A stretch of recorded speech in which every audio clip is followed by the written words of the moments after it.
Hello everyone. Today we are discuss about CSIR NET previous year question. तो हम यहाँ कुछ प्रीवियस ईयर के क्वेश्चन, महत्वपूर्ण जो ज़रूरी क्वेश्चन है इंपॉर्टेंट, वो हल करेंगे। इनमें हम मेन देखेंगे कॉन्सेप्ट कि हम किस कॉन्सेप्ट से क्वेश्चन का आंसर ला रहे हैं, क्योंकि आने वाले एग्जाम में क्वेश्चन के तरीके चेंज होते हैं पर कॉन्सेप्ट सेम लगता है। तो हम फर्स्ट क्वेश्चन से शुरुआत करते हैं। इस क्वेश्चन का आंसर देने के पहले आप क्या करिए, कोशिश करिए कि वीडियो को पॉज करें और इसका आंसर खुद से करने की इसे कोशिश करें। यदि आंसर आता है तो उसे मिलाइए आगे वीडियो प्ले करके। आंसर गलत आता है तो देखिए गलती कहाँ हुई है, और यदि आंसर नहीं आता है तब फिर देखिए कि कॉन्सेप्ट क्या है। तो फर्स्ट क्वेश्चन देखते हैं। According to crystal field theory Ni2+ can have 2 unpaired electron. और ये क्वेश्चन जो है क्रिस्टल फील्ड थ्योरी का क्वेश्चन है, आया था जून 2011 में। क्वेश्चन क्या कह रहा है? क्वेश्चन कह रहा है कि क्रिस्टल फील्ड थ्योरी के अनुसार Ni2+ मतलब निकल का कोई कॉम्प्लेक्स है जो कि +2 ऑक्सीडेशन स्टेट में है, उसमें ऐसी कौन सी ज्योमेट्री होगी जिसमें अनपेयर इलेक्ट्रॉन निकल के पास 2 रहे। ठीक है, तो इसे देखने के लिए हमें पहले निकल का कॉन्फ़िगरेशन लिखना होगा। तो निकल क्या होता है? D8 निकल D8S2 होता है, मतलब उसके D ऑर्बिटल में 8 इलेक्ट्रॉन होते हैं और S में 2 होते हैं। तो पहले उनको हम बना लेते हैं। तो हम बना लेते हैं निकल का D ऑर्बिटल,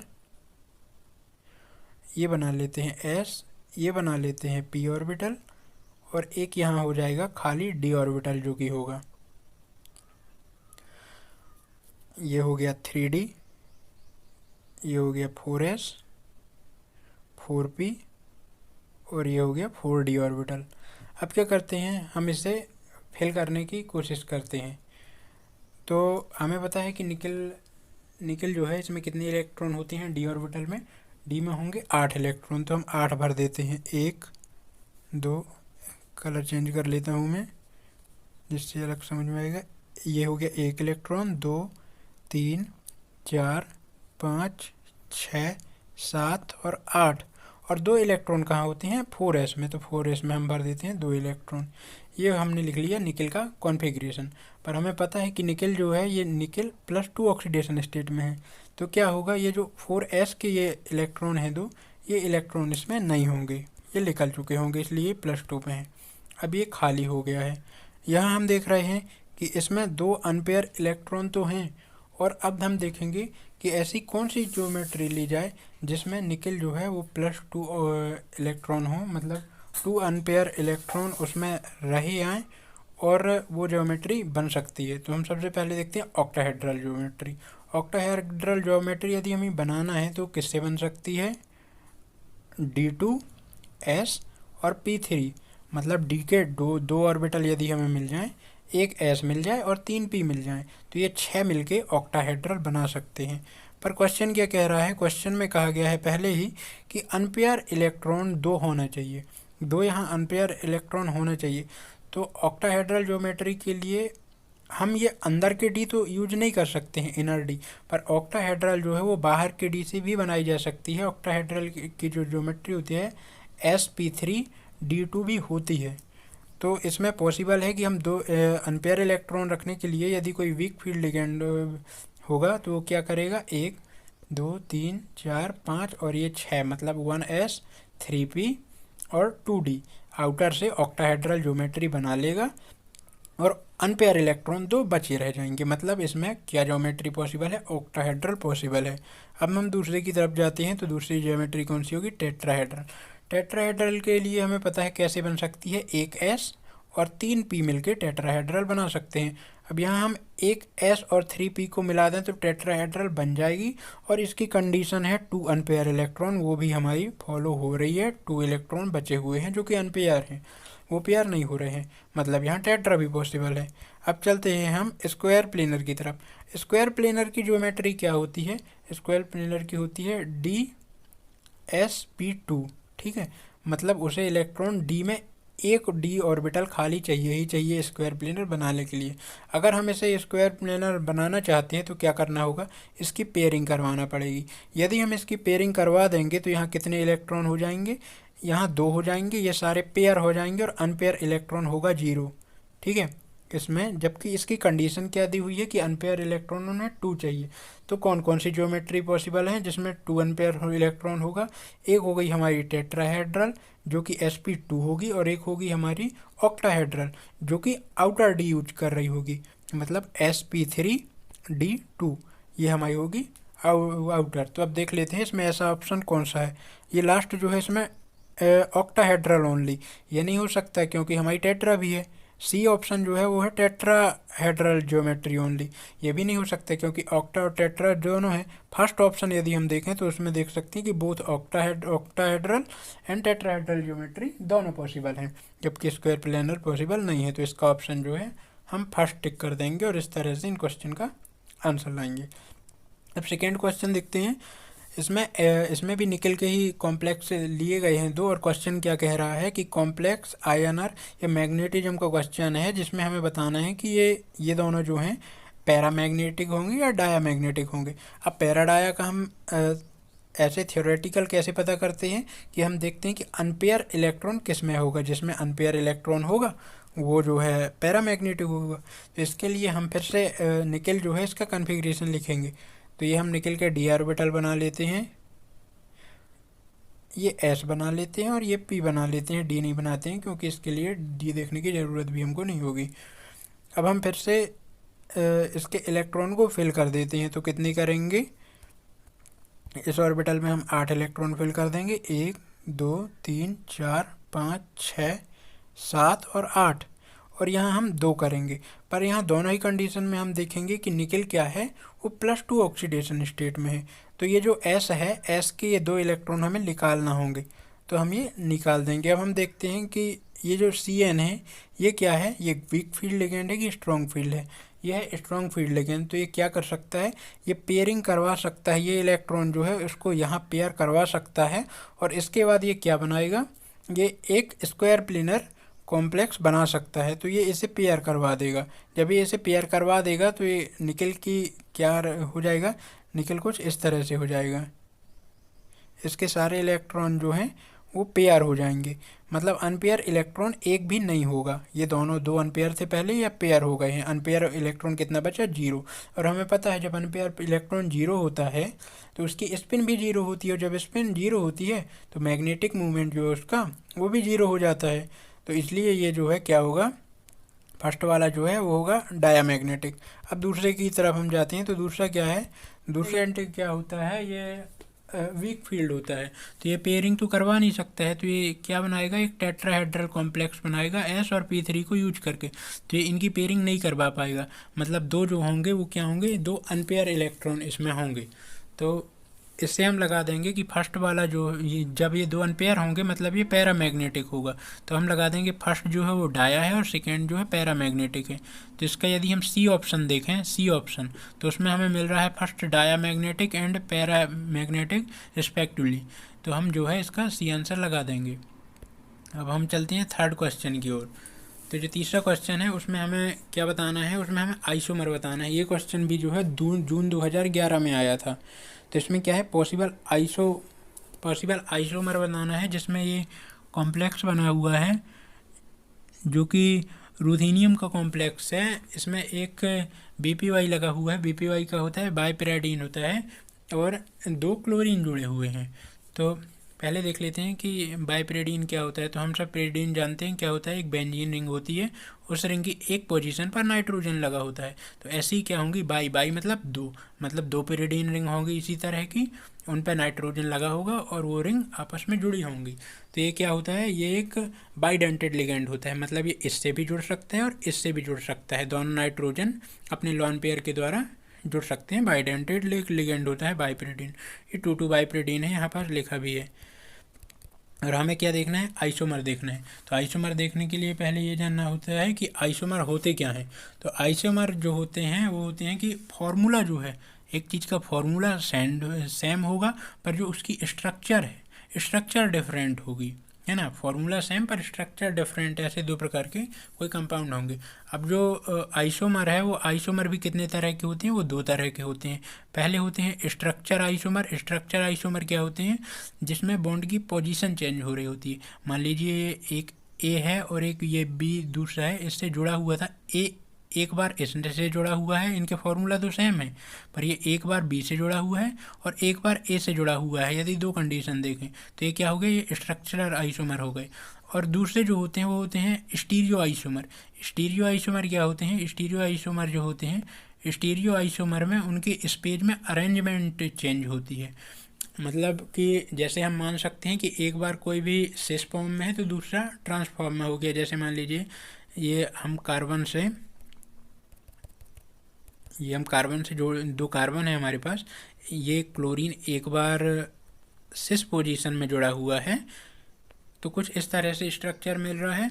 और इसी क्लोरीन को हम क्या करते हैं, यदि हम इस स्ट्रक्चर को यदि ट्रांस बना दें ये, तो इनका क्या है, इनका फॉर्मूला तो सेम होगा पर स्ट्रक्चर अलग हैं। तो ये होते हैं स्ट्रक्चरल आइसोमर। अब हमें इसमें देखना है कि स्ट्रक्चर आइसोमर कितने हैं। तो स्ट्रक्चर आइसोमर भी जो हैं वो दो प्रकार के होते हैं। वो क्या होते हैं, एक होते हैं जियोमेट्रिकल आइसोमर और एक होते हैं ऑप्टिकल आइसोमर। अब जियोमेट्रिकल और ऑप्टिकल आइसोमर क्या होते हैं, तो जो जियोमेट्रिकल आइसोमर होते हैं इसमें क्या है, बॉन्ड का एंगल चेंज होता है। मान लीजिए एक बॉन्ड पहले था 90 डिग्री पर, फिर बाद में वो बॉन्ड हो गया 180 डिग्री पर, वो बॉन्ड हो गया। इस तरह से जियोमेट्रिकल आइसोमर वो होते हैं जिसमें बॉन्ड का एंगल चेंज हो। और ऑप्टिकल क्या होते हैं, ऑप्टिकल आइसोमर वो होते हैं जिसमें COS या POS ना हो। COS POS का होती है मतलब सेंटर ऑफ सिमेट्री और प्लेन ऑफ सिमेट्री।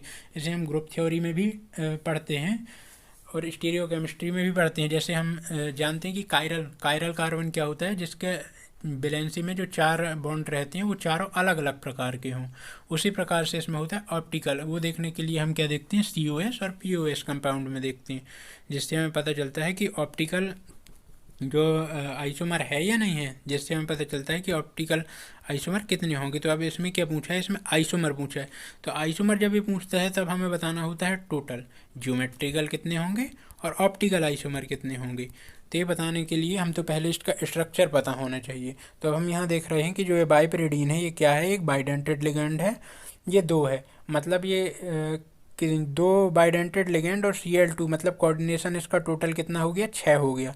काय की जो बाइपरिडीन है ये काय से जुड़ रहा है, एक बाइपरिडीन 2 बॉन्ड से जुड़ रहा है। तो 2 बाइपरिडीन 4 बॉन्ड से जुड़ेंगे और Cl2 जो है वो 1 से जुड़ेगा, तो टोटल 6। अब स्ट्रक्चर देख लेते हैं। एक तरह तो ये है कि हम स्ट्रक्चर को ऐसा बना दें, ठीक है, जो बाइपरिडीन है ये दोनों एक दूसरे की ट्रांसफॉर्म में हों, या फिर ये कह सकते हैं कि जो Cl है वो ट्रांसफॉर्म में हो, इसके बीच 180 डिग्री का अंतर हो। या दूसरा तरीका क्या हो सकता है इसका स्ट्रक्चर बनाने का, ये हो सकता है जिसमें क्या हो सकता है कि दोनों क्लोरीन सिस फॉर्म में हो। ठीक है, तो अब देख लेते हैं पहले तो इसमें जियोमेट्रिकल आइसोमर। तो ये जो है इसमें जियोमेट्रिकल आइसोमर कितने हो सकते हैं, जियोमेट्रिकल आइसोमर के लिए क्या किया था, बॉन्ड की पोजीशन चेंज हो। तो इनमें बॉन्ड की पोजीशन चेंज हो रही है ना, 180 डिग्री ये हो रहा है और यहाँ कितने डिग्री हो रहा है, ये दोनों एक दूसरे के 90 डिग्री पर हैं।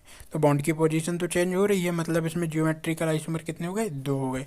अब देखते हैं हम इसमें स्टीरियो आइसोमर है, नहीं जियोमेट्रिकल आइसोमर हो गए। इसमें देखते हैं ऑप्टिकल आइसोमर है कि नहीं। ऑप्टिकल आइसोमर देखने के लिए मैंने क्या कहा था, COS और POS देखते हैं, ठीक है, centre of symmetry, plane of symmetry. Simple से इसमें हम प्लेन ऑफ सिमेट्री देखते हैं। तो यहाँ से यदि हम इसको काटें तो क्या होगा, ये बिल्कुल बराबर भागों में बट रहा है, ये बराबर भाग में और दूसरा बराबर भाग ये।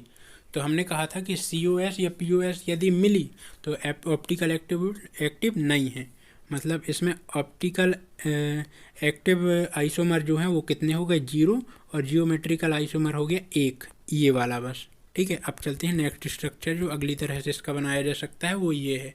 अब इसमें यदि हम देखने जाएं तो हमें देखने में क्या लग रहा है, देखने में तो लग रहा है कि हाँ यहाँ से हम प्लेन ऑफ सिमेट्री डाल सकते हैं, पर नहीं, हम इसमें प्लेन ऑफ सिमेट्री नहीं डाल सकते, ये ऑप्टिकल एक्टिव होगा।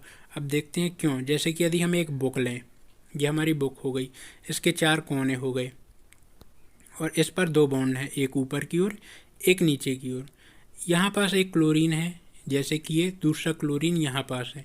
यदि आप एक बुक से इमेजिन करें तो ये जो नाइट्रोजन, ये जो बाइपरिडीन जुड़ा हुआ है, ये कहाँ से जुड़ा हुआ है, एक जो है इस कोने पर होगा और एक जो है यहाँ ऊपर होगा, ये, ठीक है। और ये बुक का कौन सा कोना हुआ, ये पीछे वाला कोना हुआ, यदि आप इसको बराबर सामने रखें तो। और ये जो है ये बुक का सामने वाला कोना है और सामने वाले कोने से ऊपर की ओर गया हुआ, मतलब ये अंदर से बाहर की ओर बॉन्ड से जोड़ने के लिए जा रहा है और ये अंदर से बाहर की ओर बॉन्ड से जुड़ने के लिए जा रहा है। तो जब हम इसको काटेंगे तो ये जो एटम है और ये एटम, ये दोनों एटम क्या है, ये दोनों एटम ये एक दूसरे को रिफ्लेक्ट तो करेंगे, ठीक है, पर इनकी रिंग नहीं करेगी, क्योंकि ये रिंग बाहर से अंदर की ओर जा रही है, जबकि ये अंदर के कोने से बाहर की ओर जा रही है।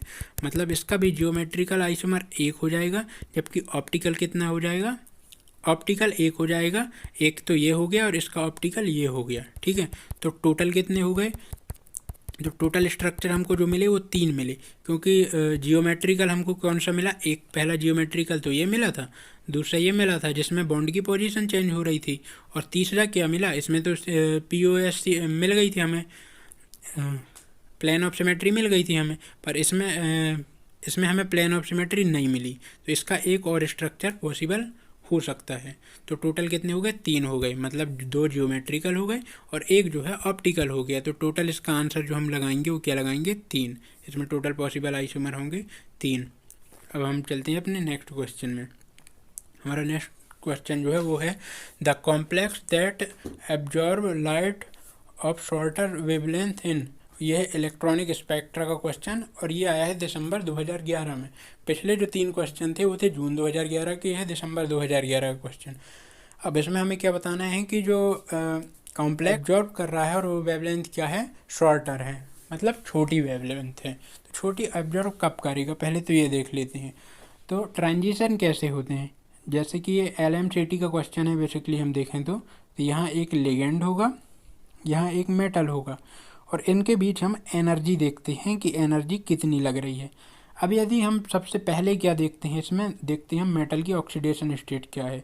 मेटल की ऑक्सीडेशन स्टेट जितनी ज़्यादा बढ़ती है उतनी ज़्यादा ये जो अंतर है, ये अंतर कम होता जाता है। मान लीजिए ये +1 ऑक्सीडेशन स्टेट पे है, तो ये जो दूसरा होगा ये +2 पे होगा, ये जो तीसरा हो +3 वाला जो है वो और कम हो जाएगा, मतलब ये स्पेस, ये जगह जो है और कम हो जाएगी, है ना। तो इस प्रकार से हम देख सकते हैं। तो हम ये जो कंपाउंड हमें दिए गए हैं इनकी ऑक्सीडेशन स्टेट पहले हम देखते हैं।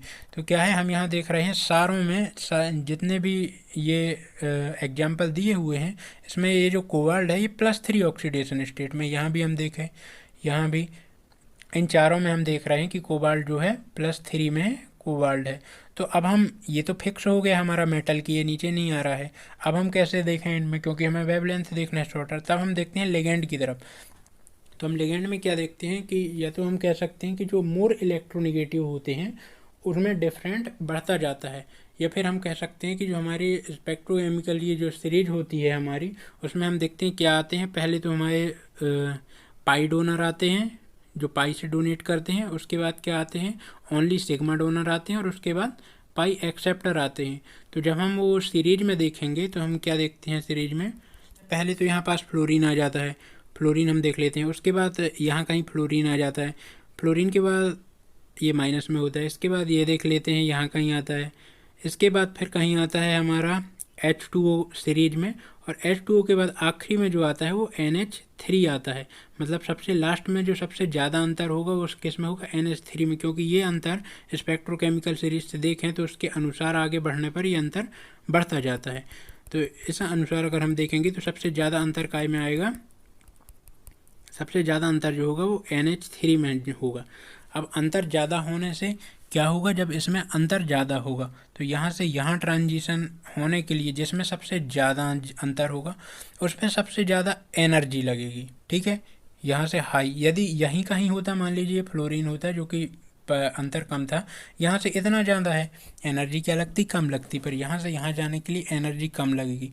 जब एनर्जी हाई होगी तो क्या होगा कि फ्रिक्वेंसी जो है, इसकी फ्रिक्वेंसी जो है वो बढ़ जाएगी, काहे कि हमें पता है हाई एनर्जी में फ्रिक्वेंसी बढ़ जाती है। जैसे हम कलर से देख सकते हैं कि सबसे हाई एनर्जी जो है वो बैगनी रंग की होती है और उसकी एनर्जी भी सबसे कम होती है, और रेड रंग जो है उसकी वेवलेंथ सबसे ज़्यादा होती है, जो कि दूर तक जाता है और एनर्जी सबसे कम होती है। तो उसी अनुसार हम देख सकते हैं कि जब हमें इतना बड़ा अंतर क्रॉस करना है तो इसके लिए हमारी एनर्जी जो है वो ज़्यादा लगेगी। जब एनर्जी ज़्यादा लगेगी तो हमारी जो बोल दिए फ्रिक्वेंसी बढ़ जाएगी, और जो इसकी वेवलेंथ है वो कम हो जाएगी। इंटेंसिटी पे क्या फ़र्क पड़ेगा, इंटेंसिटी जो है वो कम होगी। क्यों, क्योंकि एनर्जी ज़्यादा है। तो जब ये इंटेंसिटी ज़्यादा तब होती है जब यहाँ ट्रांजिशन कई बार, बहुत ज़्यादा, जितने ज़्यादा ट्रांजिशन होते हैं उतनी ज़्यादा इसकी इंटेंसिटी होती है। अब जब ट्रांजिशन यहाँ हो ही नहीं रहे हैं, इतनी ज़्यादा एनर्जी लग रही है, ट्रांजिशन हो रहे हैं पर बहुत कम हो रहे हैं, इसलिए क्या होगा कि यहाँ पास एनर्जी कम लगेगी। तो जो एनर्जी ज़्यादा लगेगी, ये जो अंतर है इसमें एनर्जी ज़्यादा लगेगी। तो इस अंतर को क्रॉस करने के लिए जो हमें एनर्जी, हमारी जो वेवलेंथ है वो वेवलेंथ क्या होगी, कम होगी। जब वेवलेंथ कम होगी मतलब हाई एनर्जी, तो जो कंपाउंड रहेगा यहाँ पास वो क्या करेगा, फ्रिक्वेंसी को ऑब्जर्व करेगा। जब हाई एनर्जी की फ्रिक्वेंसी ऑब्जर्व करेगा तो क्या होगा, उसकी जो वेवलेंथ होगी वो कम हो जाएगी, क्योंकि फ्रिक्वेंसी ज़्यादा तो वेवलेंथ कम। जब फ्रिक्वेंसी यहाँ पास की ज़्यादा हो जाएगी तो वेवलेंथ जो हो क्या हो जाएगी, वो कम हो जाएगी। तो सबसे कम वेवलेंथ की जो होगी वो अधिक फ्रिक्वेंसी की होगी, अधिक एनर्जी वाली। और सबसे ज़्यादा एनर्जी की ज़रूरत यहाँ किसे होगी, यहाँ NH3 को होगी इलेक्ट्रॉनिक ट्रांजिशन करने के लिए। तो इसका जो आंसर हो जाएगा, सबसे कम वेवलेंथ मतलब सबसे ज़्यादा एनर्जी की लाइट जो ऑब्जर्व करेगा वो NH3 करेगा। अब चलते हैं अपने आज के नेक्स्ट और आखिरी क्वेश्चन में। तो ये क्वेश्चन पूछा गया है कि ग्रीन कलर का जो निकल का कॉम्प्लेक्स होगा PPH2 के साथ और Br2 भी जुड़ा होगा, उसका मैग्नेटिक मूवमेंट दिया हुआ है 3.20 Vm। The geometry and the number of isomer possible for the complex respectively are. ठीक है, ये मैग्नेटिज्म का क्वेश्चन है, 2011 में आया था। तो यदि हम मैग्नेटिज्म का क्वेश्चन है, पर यदि हमें थोड़ा सा आइसोमरिज्म के बारे में पता है, आइसोमर के बारे में भी हम कुछ थोड़ी बहुत जानते हैं कि आइसोमर कैसे निकालते हैं, तब भी हम इस क्वेश्चन को सिंपल हल कर देंगे। अब Ni का जो है Br2 लगा हुआ है, मतलब इसके ऊपर चार्ज क्या होगा, निकल के ऊपर निकल +2 में होगा। जब निकल +2 में होगा तो अभी हम इतने सारे निकल के सवाल करके आ चुके हैं। तो d ऑर्बिटल जो इसका होगा उसमें क्या कितने इलेक्ट्रॉन होंगे, उसमें 8 होंगे, हम देख चुके हैं, क्योंकि S के जो हैं वो खाली हो चुके होंगे। अब हम 8 को भर देते हैं, 1 2 3 4 5 6 7 8, ये 8 इलेक्ट्रॉन जो हैं अब हम भर चुके हैं। अब हमें इसमें देखना क्या था कि इसकी ज्योमेट्री क्या होगी। तो जो ये ब्रोमीन Br2 है, Br2 क्या है, ये एक वीक फील्ड लिगेंड होता है, ठीक है। और PPH2ET जो है ये एक न्यूट्रल है। तो ये क्या करेगा, कौन सा कॉम्प्लेक्स बनाएगा, ये इनकी पेयरिंग तो करवा नहीं पाएगा। जब ये इनकी पेयरिंग नहीं करवा पाएगा तो ये बाहर वाले S और P3 को यूज करके ये बना लेगा टेट्राहेड्रल कॉम्प्लेक्स। तो हमें पता चल गया कि ये कॉम्प्लेक्स क्या बना रहा है, टेट्राहेड्रल। तो स्क्वायर प्लेनर वाले A और C ऑप्शन तो पहले ही हम काट देंगे। अब हमारे बचे 2 ऑप्शन टेट्राहेड्रल में। अब हम देख लेते हैं कि ये क्या है, इसमें जो है आइसोमर कितने बन रहे हैं, क्योंकि ये दोनों में क्या अंतर है। अब हमारे पास ऑप्शन तो 2 ही बचे हैं, एक बचा है B ऑप्शन और एक बचा है D ऑप्शन। और B ऑप्शन में क्या है कि आइसोमर जो है 1 है, जबकि D ऑप्शन में टेट्राहेड्रल के साथ 2 आइसोमर हैं। तो यदि हम इसका स्ट्रक्चर बनाने की कोशिश करें तो क्या होगा, निकेल ऐसे बीच में होगा। इसमें 2 प्रकार के एटम हैं, हम इसको डोनेट कर देते हैं। फर्स्ट वाली को A मान लेते हैं, A है, और Br को B है। तो इसकी ज्योमेट्री बना लेते हैं। टेट्राहेड्रल ज्योमेट्री कुछ इस तरह से होगी। मान लीजिए यहाँ पास A है, यहाँ A है, यहाँ B है और यहाँ B है। अब हम इसको कहीं भी लिखें, इसके A को कहीं भी हम जमा दें, B को कहीं भी जमा दें, C को कहीं भी जमा दें, इनके बीच जो बॉन्ड एंगल होता है टेट्राहेड्रल में, उसके ऊपर तो कुछ फ़र्क नहीं पड़ेगा, क्योंकि एक दूसरे के रिस्पेक्ट में सारे बॉन्ड एंगल जो हैं वो सेम होते हैं, ठीक है। तो इसका जियोमेट्रिकल आइसोमर जो होगा वो तो एक ही होगा, क्योंकि उसमें देखते हैं हम एंगल देखते हैं और यहाँ एंगल सब में सेम है। हम चाहें तो ये A को यदि हम यहाँ रख लें तब भी कुछ फ़र्क नहीं, ये B को यहाँ रख लें, मतलब ये चारों को हम घुमा फिरा के कहीं रख लें, एंगल सेम ही रहने वाला है, अंतर पड़ने वाला नहीं है एंगल में। तो इससे हमें पता चला कि जियोमेट्रिकल आइसोमर जो है वो कितना होगा, वो 1 होगा, क्योंकि वो चेंज होता है एंगल के साथ, जबकि इसमें चेंज एंगल नहीं हो रहा है। अब हम यहाँ देख लेते हैं कि ऑप्टिकल एक्टिव तो नहीं है ये कहीं। तो जब हम ऑप्टिकल एक्टिव देखेंगे तो इसमें क्या देखते हैं हम, प्लेन ऑफ सिमेट्री और सेंटर ऑफ सिमेट्री। अब जब हम यहाँ प्लेन डालने की कोशिश करेंगे तो मान लें हम कि ये जो दोनों A हैं ये एक ही प्लेन में होंगे, और ये जो B है ये वाला क्या है, अबव द प्लेन है, और ये बिलो द प्लेन है, मतलब ये प्लेन के आगे आ रहा है, ये प्लेन के पीछे जा रहा है। यदि हम यहाँ से एक प्लेन डालें जो कि A और बी एक दूसरे को रिफ्लेक्ट करेंगे, जिससे तो ये क्या होगा, ये इसको और इसको दोनों को काटता हुआ निकल जाएगा। मतलब बी को आधा बी ऊपर काट देगा, आधा बी नीचे काट देगा, है ना। तो मतलब इसमें क्या होगा, प्लेन ऑफ सिमेट्री होगी। जब इसमें प्लेन ऑफ सिमेट्री होगी तो हमने पढ़ा था जिसमें प्लेन ऑफ सिमेट्री होती है उसमें ऑप्टिकल आइसोमर उसके नहीं होते हैं। ठीक है, तो हमें जियोमेट्रिकल भी कितने मिले थे, जीरो। ऑप्टिकल भी कितने मिले, जीरो। तो टोटल कितना हुआ, जीरो। पर क्या हम टोटल लिख सकते हैं जीरो? नहीं, टोटल जीरो नहीं होगा। क्यों नहीं होगा? क्योंकि हमें ये एक स्ट्रक्चर तो मिल रहा है ना, ये एक स्ट्रक्चर तो एग्जिस्ट कर रहा है। तो एक तो इसका होगा, तो आइसोमर इसका हम क्या देख सकते हैं, वन। वन तो इसका है, तो हम ऑप्शन लगाएंगे बी। ठीक है, तो हम टेट्राहेड्रल एंड वन आइसोमर। इसमें जो ये ग्रीन कलर लिखा हुआ है, ये मैग्नेटिक मोमेंट दिया हुआ है, बिना इसका कुछ यूज करे भी हम इसका आंसर ला सकते हैं। तो हम इन क्वेश्चनों को कुछ इस तरह से सॉल्व करते हैं। Thank you.